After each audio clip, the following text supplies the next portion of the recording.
Continuamos con la segunda parte de esta conferencia, donde estamos tratando el tema de la violencia, especialmente de la violencia contra la mujer,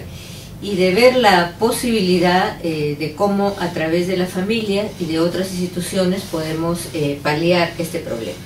Pero tratemos de profundizar en el tema de la violencia. A veces consideramos que solamente la violencia física en sí es violencia. Sin embargo, queremos hacer énfasis en la violencia psicológica, porque desde la violencia psicológica a veces la violencia física se puede producir con más facilidad, pero ya en sí mismo la violencia psicológica es un maltrato. Por ejemplo, muchas personas consideran que insultar, decir palabras soeces, etcétera, en contra de una persona no es violencia. Bueno, ese también es un tipo de violencia. Y hay que tener cuidado porque la violencia, sobre todo,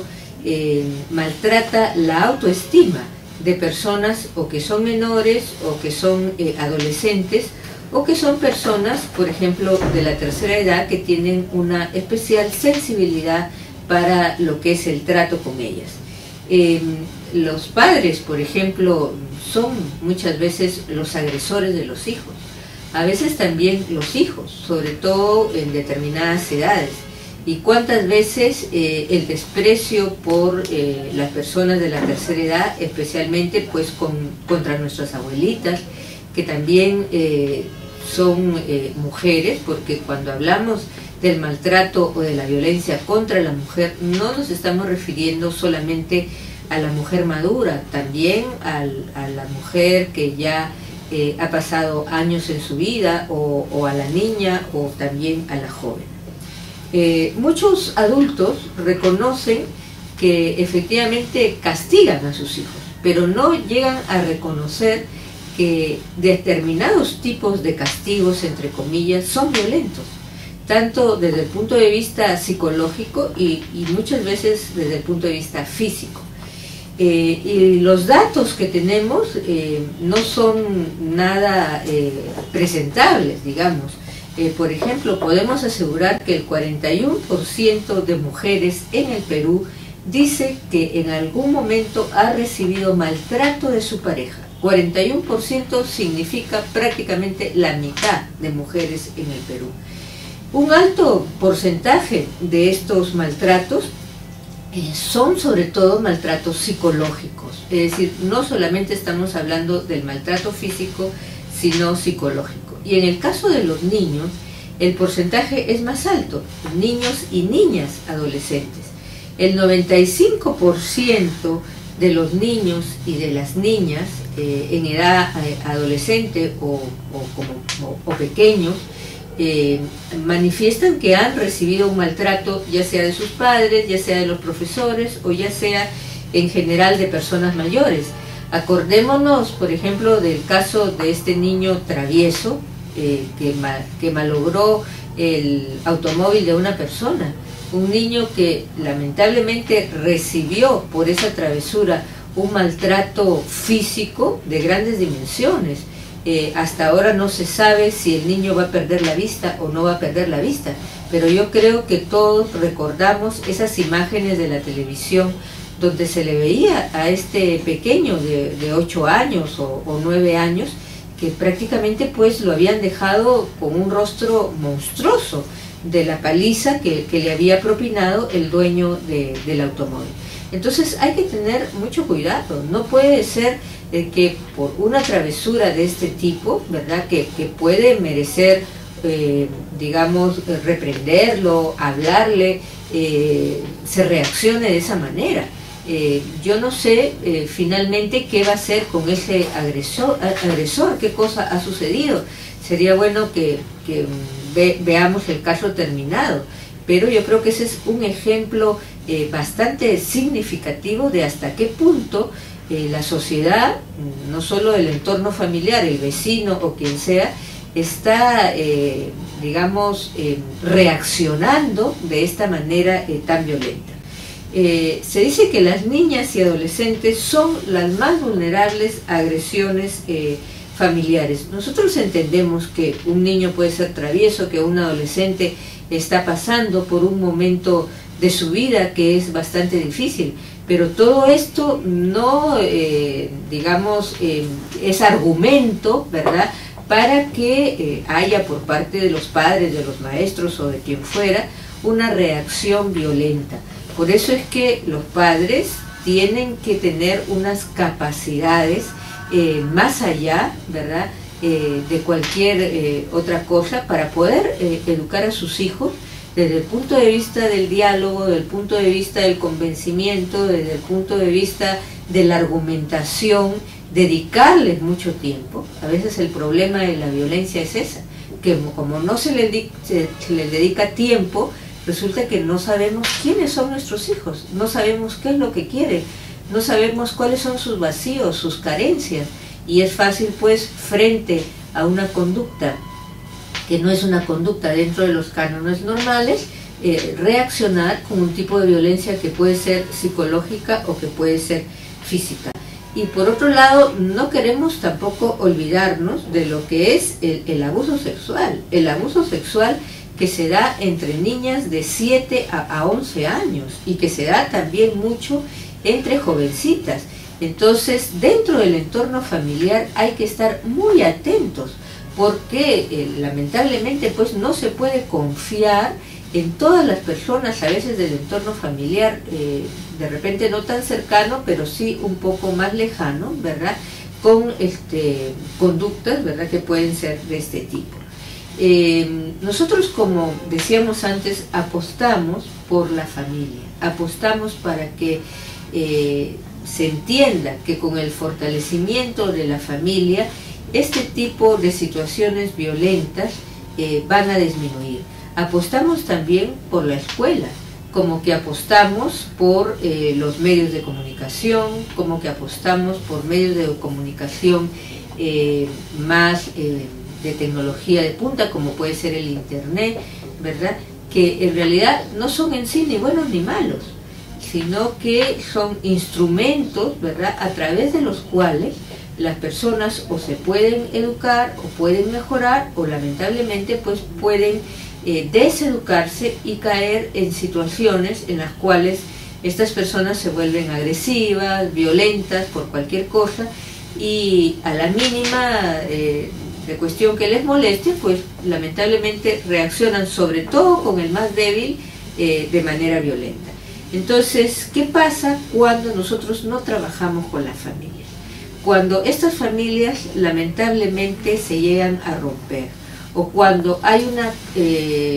un cuerpo legal, como es el cuerpo legal del Perú, que es a veces demasiado permisivo con lo que es la ruptura de la estructura familiar. Bueno, hay unos efectos sociales, definitivamente.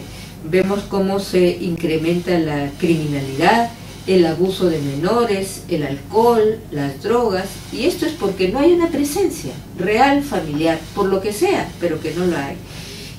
Por otro lado, pues también vemos cómo se debilitan, ¿no?, esas relaciones que tienen que existir entre los padres y los hijos, o entre los distintos miembros de la familia. Cómo es que todo aquello produce, por ejemplo, conflictos emocionales, hogares monoparentales,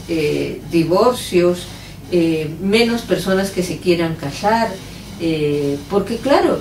¿por qué es esto? Nosotros a veces señalamos a la gente, bueno, ¿cómo no se quiere casar? Sí, pues, pero hay que ir al porqué. Es decir, si ven una institución familiar que se desborona, o si ven una institución familiar que no lo es tal, bueno, lamentablemente, pues estas son las consecuencias, ¿no? Entonces, hay que trabajar en este sentido. Muchas veces, en el aspecto de salud, por ejemplo, los daños psicológicos que se le hacen a las personas, los médicos ahora están diciendo que muchas instituciones de salud, como el Ministerio de Salud, como la Seguridad Social, no ofrecen, por ejemplo, atenciones especiales en lo que se refiere a la salud psicológica, a la salud mental, que están pues en el meollo de lo que es estas situaciones de violencia, ¿no? Y también pues vemos cómo hay aumento de tasas de suicidio, y de tasas de suicidio no solo en las mujeres, no solo en las jóvenes, sino incluso en los niños que no reciben una orientación para exponerse a lo que son los contenidos de los medios de comunicación social, a lo que son los contenidos de internet, que no tienen, vamos a decir, un orientador que les explique que todo aquello, ¿verdad?, es un contenido que puede servir o que tenemos que dejar, y que trae lamentablemente estas consecuencias. Y luego también es consecuencia de la violencia contra la mujer y dentro del hogar los motivos económicos. Nadie, creo que en este país, o muy pocos, pueden decir de que están satisfechos económicamente. A todo el mundo pues le hace falta medios económicos, pero hay que hacer notar que en una sociedad hedonista, que en una sociedad consumista, no hay dinero que alcance. No hay dinero que alcance. Entonces, en la medida que nosotros hagamos una educación, ya sea de nuestros hijos, de los alumnos, de la gente con quien, digamos, dialogamos o tenemos contacto, para que no se le siga la cuerda a esta sociedad hedonista y a esta sociedad materialista, vamos también a construir una sociedad en que, vamos a decir, pueda vivir con menos medios económicos y pueda gozar de la vida, pueda tener calidad de vida, no solamente en las cosas materiales. Es decir, hay que enseñarle a los jóvenes, a los niños, a apreciar una puesta de sol, hay que enseñarles a apreciar la naturaleza, hay que enseñarles a apreciar la relación entre las personas, la visita que hay que hacerle a los amigos, que hay que hacerle a los abuelos, que hay que hacerle a los tíos. Es decir, tenemos que apostar por una sociedad más humana, porque en tanto nuestra sociedad sea una sociedad más materialista, sea una sociedad más hedonista, que solamente busca el placer por el placer, o que solo busca los objetos materiales por los objetos materiales, pues resulta que no hay ingreso económico que alcance, y como consecuencia de ello también viene la insatisfacción, también viene la violencia. Entonces hay que trabajar y apostar desde la familia, en las escuelas, en los medios de comunicación, por una calidad de vida más humana y que sea distinta, porque la violencia, la agresividad, tiene que ver con estos modos de vida materialistas y hedonistas, está directamente relacionada.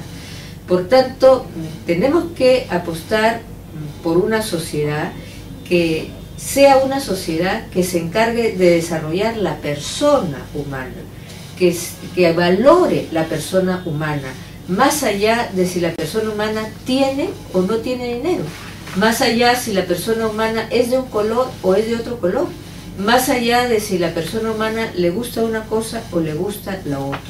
Solamente así vamos nosotros a construir una sociedad que es una sociedad de paz, porque si no estamos yendo en el proceso contrario, es decir, construyendo una sociedad agresiva, una sociedad violenta y por tanto una sociedad en la que no existe la tranquilidad y la paz.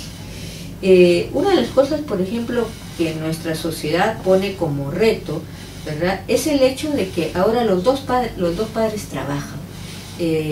Tanto la mamá como el papá salen a trabajar, o la madre, porque muchos hogares solamente están compuestos de manera uniparental, o el padre. Bueno, ahí se producen unas